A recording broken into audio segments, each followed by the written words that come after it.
there's no hope, you can still go. I never answer to no, man, I still go. Hey guys, welcome back once again to Niagara Fire Corals. Make sure you stick around. Today, we're coating the apex. I'm going to help you master your reef system with today's tips and tricks. Go, go, go, go, go, go, go, go, go, go, go, yeah, go. Even when you feel low, you can still go. Even when you feel slow, you can still go. Even when there's no hope, you can still go. I never answer to no, man, I still go. Okay guys, we're going to get into some coding here that's going to help you master your apex system. I'm going to show you a couple of codes today that are super universal, that are going to help you with a multitude of tasks. They're really easy to do, so I thought I'd share them with you guys. But before we get into that, I just want to say real quick, if you guys have a little secret code that you use that works really well, post it in the comments below. Share it with me, share it with everybody else. I will test your code. If it's something I'm not already using or I think it's going to be very useful, I'll probably do another video like this to help everybody out there. Let me know if you're using these codes too that I'm going to show today. And then I also am going to show you a little trick to help people that aren't quite sure how to write the coding. It doesn't always work, but it will work in multiple different scenarios. So I will show you that trick as well. So we have a few things that we're going to do today. So let's get into the video. As you can see here on the screen in front of you, you should be able to see this is one of my apexes. I have a couple of them. This is the one that runs the 400-gallon system. If you've been following me for a while, you would know my 400-gallon system consists of the big 270-gallon SPS dominated reef, 125-gallon sump, and an 80-gallon frag system that's in the sump room. So that's this apex that we're looking at right now. We're going to get into doing some of the coding.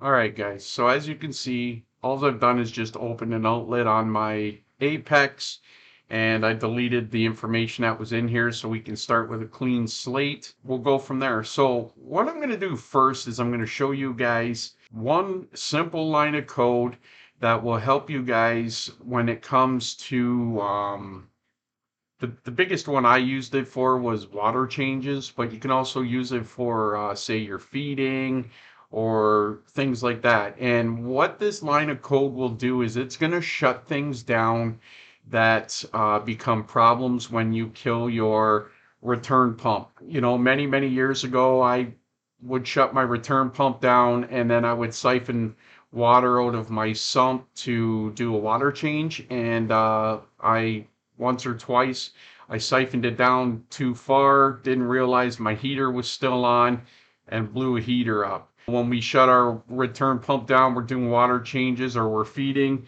and you got the your power heads are you know, starting to get below the surface, making a pile of noise. They're shooting water everywhere, things like that. Also, you can use this for dosing pumps. I use it for my calcium reactor. You know, if you want to make sure that your lines stay above the water as your sump level comes up, when you turn off a return pump, you know, those lines can get underwater. They shouldn't back siphon, but the chance is always there. So it works good for that. It'll shut those down. Also your skimmer, how many times have you shut off your return pump, your water in your sump goes up and your skimmer overflows. This line of code that we're going to do right now, it is going to work in that situation. So take you into a couple of my programs in say for instance, I'll take you into my skimmer. I'll show you that one. You know, I use it on my power heads, I use it on my calcium reactor. I'll show you how I've put that line of code into those products. You'll see, you know, what the code looks like and how it works. First thing I'm going to do is I'm going to take you guys to the main page. You'll see here, this is my return pump and this is what I've named it. Okay, obviously it just says return. That is the name of this outlet for my return pump. Yours might say something completely different. Maybe yours does say return, but you need to remember what you have called your return pump outlet, because this is going to be a variable that is going to be different based on your own system. So mine is called return. So that's what you'll see in the coding for mine. So if I take you up to my skimmer, now you're going to see in my skimmer, this is all the coding that I've written to use for my skimmer. But the line that I want you to pay attention to is this line right here. Okay? That line right there, it reads, if output return equals off, then off. And what that's saying is any time that I turn the output from my return pump to off position, it will also shut this skimmer off. And you can put this line of code in on your power heads. You can put this line of code in on your reactors, your dosing pumps, skimmers, especially heaters. If you're going to be siphoning water out of your sump or cleaning your sump, you don't want those heaters to be on. And the good thing about it is, I'm going to show you the one line that you need to add afterwards, and that's this one, is a deferral. This deferral will delay when it turns back on. I noticed that when I turn off my return pump, it would turn the skimmer off. Your sump level goes really high. Then you turn your return pump back on. Your skimmer comes on and it still overflows because the water in your sump hasn't gone down yet. So what I did is I put in this defer 30 seconds, then on. So what happens is when I flip that switch on that return pump to on or to auto, and that return pump comes back on, my skimmer will delay 30 seconds before it comes back on. And that allows that sump level to come back down to a normal level before the skimmer turns on. No overflows, guys. That's what this is all about, and that's why I'm helping you with this. So we're going to talk about a few things like this and why I use it and the reason I do it the way I do it. So that's my skimmer. That's how I do it. You don't have to worry about this other coding I have in here pertains specifically to me and my system. It's not important to you guys. You would just need to know if the output return equals off, then off, and the defer, and you can defer however long you want. I defer 30 seconds on my skimmer, but you can defer a minute, 5 minutes, 10 minutes, whatever you want. You just put in the time right here, how long you want, and then on, okay? So real simple coding right there, guys. You can't go wrong. If you don't have this on your skimmer, take a screenshot right now of this coding and throw those 2 lines of code in on your skimmer. You won't regret it. Let's go take a look at my heater or my heat pump. I am going to do an updated video on this in case you're not aware. I do not use heaters in my system any longer, at least in the 400-gallon system. I heat that system with my hot water, gas hot water tank. And you're going to see this command up here where that's actually the second command we're going to go over today, and I'm going to explain it to you. We'll talk about different scenarios you can use it in and how to write code for this one. You can see here that all my coding for my heat pump is there, and then I have at the bottom of it, if output return equals off, then off. It's the same line over and over. Nothing changes. You just throw it in your coding, and same thing. My heat pump, if I'm siphoning from my sump, doing a water change, and the water falls below my temp probes and they start reading wacky or reading low, it's not going to start turning on, my heat pump and start trying to warm the tank up when it's really not necessary. So I have it on here to turn my heaters off as well. And you can do this over and over and over, guys, for all kinds of different things, to make sure that they turn off in the event that you turn off your return pump. I also have it written in here on my auto top off. The auto top off, it will not turn on. And the reason I did that is because most of the time, if I'm turning my return pump off, I'm doing it because I'm doing a water change. So eventually, as I'm siphoning the water out of that sump, it's going to drop below my trigger point in the sump, and it's going to want to start topping off. So I put it in on my auto top off system the same, and then I deferred that for 15 minutes because once I add my fresh water or my new water back into the system, I want to allow the sump to be able to stabilize before it decides whether or not it needs to top off any water. So here you can see an example of where I deferred it for 15 minutes rather than 30 seconds. And that's what I mean by you can utilize this defer code here to suit your needs as you see needed. Okay, guys, so that's the first line of code. Actually, I showed you two lines there. The if output return equals off, then off. Just make sure you remember if you're using a different name for your return pump, you have to put the name of your return pump in where it says return on mine. Mine is called return. That's why it says return there. Make sure you put the name of your return pump in that spot. The rest of the code can stay the same, and it'll work great for you guys. And then the defer line, you can leave it as is. Just put in how much time you want it to defer to suit your needs. And those two lines of code are going to work great for you guys. It's super universal. You can shut off anything that you can think of that's plugged into your Apex that you would want off at the same time as your return pump to stop annoyances or potential damage to pieces of equipment. Okay, guys, before we get into the next one, I just want to take a quick second to say that I appreciate each and every one of you.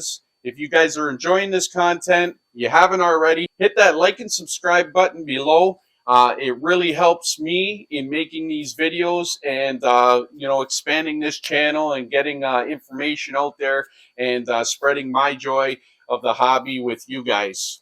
So we're going to get right back into the next one. I'm going to show you the next line of code. And then I'm also going to show you a little trick. If you guys are unsure of how to write code, I can show you a little trick that works in many, many scenarios. And it'll make your life a lot easier. It'll pretty well write the code for you, and you just got to make a few changes to it. So I'm going to show that to you guys coming up. Let's get into it. Okay, guys. So the next code that I'm going to show you guys, it's a pretty universal code to use in multiple different scenarios. This one here, I named it Calcster, and it's not really a calc stirrer, but what it is, I have a small pump in my kind of in my big vat of kalkwasser, and I wanted that pump to occasionally turn on for a certain amount of time and turn off. This, you could use for different things. Say maybe a power head. You want a power head to come on for a certain amount of time, shut off for a certain amount of time, come back on for a certain, you can use it for it to oscillate back and forth between on and off for an extended period of time. That's what this code would be for. And that's what I'm going to show to you right now. So again, this code is for a pump that's in my vat of kalkwasser. And I only want that vat being stirred up during the day when I'm not dosing the kalkwasser. I don't want that kalkwasser stirred up when I'm dosing it during the night. So you can see here that the time, so the fallback is off. That means it's always off. And then it says if the time is 8 a.m.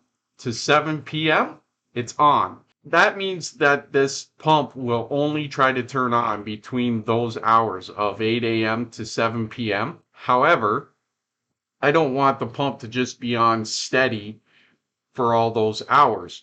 So what I've done is, you can see here, I've put in an oscillating command where it's off, then it's on for 15 minutes, then it's off for 105 minutes. So if you think about it, 105 minutes plus 15 minutes is 2 hours. So that's why I did it like that. So more or less roughly every 2 hours, it comes on for 15 minutes. And this here code is it's handy for, like I said, power heads. If you want to do something like this where you turn a pump on and off during the day, if you wanted it to do this 24 hours a day, on and off, then you wouldn't even need to put in this line here, that line of code. However, if you wanted to only do it during a certain period of time, then that's when you would put in this line of code as well. Now, this line of code, you can change these times right here. and you can put in whatever times would suit your needs. And then same with down here. You can always, I've always had this at 0, and then you put in how much time you want it to come on for, how much time you want it to be off for. So that's more or less the simple breakdown of how this command works. Is this center time would be your on time, this time would be how long it's off for, okay? I'll bring you in and I'll show you another scenario where I use this, and I already showed it to you earlier, is on my heat pump. So my heat pump is the same kind of scenario, zeros in that first column, and then my heat pump will only turn on for 1 minute, and then it will turn off for 3 minutes. Of course, that's all going to be, whether it comes on or turns off, is all going to be based on my temperatures. So again, I'll go over this in more detail when I do an updated video on how I'm heating my tank with my hot water tank. But again, you can see that this is another scenario where I've used this line of code, and I thought I'd share it with you guys because it is a handy code to have, especially if you want something to turn on and off during the day. This is how you would do it. Next up, what I'm going to show you is, if you're uncertain how to write a line of code, I'm going to show you an easy way or workaround that you can do your coding and kind of tweak it to your own liking. So I've gone back into that Calcster, and I'm just going to delete this out. So I deleted that line, all that coding out of there. So we're starting with a fresh slate here. We can talk about some different scenarios where you may need to use some coding and write it yourself, and that's where you could use it for this situation. Let's use a skimmer as an example. Say you want to run your skimmer. You only want to run your skimmer in the evening, not during the day. This, if you're new to this, then you would obviously just go here to your skimmer, and you'd put your skimmer in, and this is the kind of coding that you have an option to choose from. It's not going to work for you. So you might ask, well, how do I write the code to make it work the way I want it to? This is where I'm going to show you how you can cheat. And you can do this for anything that you might want to have turn on and off at certain times, things like that, but you don't really know how to write the code. Here's a workaround for it. So you go in and just choose a light. Okay? Choose a light. Now you have some times and things in here. It doesn't matter the information it's asking for, because we'll be able to alter it in a minute. But let's just say you wanted your skimmer to, okay, let's say daytime. We're going to use the daytime for this example since it's already in there. So we want our skimmer to come on at 7 a.m. Okay, there's our skimmer coming on at 7 a.m. And we want our skimmer to shut off at 7 p.m. Okay, 7 a.m. to 7 p.m. We have that in there. And now it's going to want a probe. You can put this in, but we're going to get rid of this, so you won't have to worry about it. You don't have to worry about the hysteresis. So we've put that in. Now to make this real simple, we'll just, now this where it says light, we're just going to click on there again. We'll go up to advanced. We'll click on that there. Now your coding is written for you. Your fallback is off, your set is off. Now there's your time. If time's 7 till 7, then it's on. And then we can get rid of this line. This is the part where it asks for the probe in that. We can get rid of those. There you go. Now your code's written. Your skimmer is going to come on. And it's going to come on from 7 a.m. to 7 p.m. And it no longer says light here. Now, you could have left it at a light. To me, that it drives me crazy. And I'd rather see the coding, because now that you have your skimmer set so it's going to come on and off at a certain time. Now you could also put in that code, if output return equals off, then off, and then you could put in your defer code, and then there you go. You've programmed your whole skimmer, and it's super easy to do. So this is a little hack that you can do if you're not sure how to write a code for a specific thing. And you can do this for anything. You can choose anything in this scenario of lists here where you might want to, have certain things. You fill it out, and then once you fill it out, you can go to advanced and it'll show you the code for what you were doing. Okay? So right now it's showing me if, this is for an auto top off, if I want to do an auto top off. And then it says undefined because I haven't chosen an outlet. So you would put whatever your outlet is there, but it's writing the code for you. So you'll always be able to see the code and how it works. Okay. And there's that defer line that it's automatically putting in. So this is a little hack that'll help you guys in understanding and learning how to write code. And again, if you're in your Apex and you're just tinkering around and you want to see kind of different codes and how they work, this will not screw up your Apex. You can go into any one of your outlets at any time and you can change this to advanced and it'll show you the coding that is making that outlet work the way it does. So you can use this advanced choice to see any of the coding that you already have programmed in your Apex so you can better understand how your Apex works. There you have it, guys. I just showed you guys 3 different lines of code that are super universal and super helpful in mastering your Apex. I hope this information helped you in getting better at understanding how your Apex works. I'm going to continue to do these videos. If that's what you guys would like, just comment below, let me know. And if there's something that you'd like to know how to code and you're unsure, comment that below too. I'll see if maybe I'm already doing it or I'll figure it out for you and we'll do a video or I can answer your comment and give you the line of code and help you in getting that sorted on your system. But that's it for today, guys. I hope you enjoyed. I appreciate each and every one of you. And until the next time, make sure you take care and happy reefing.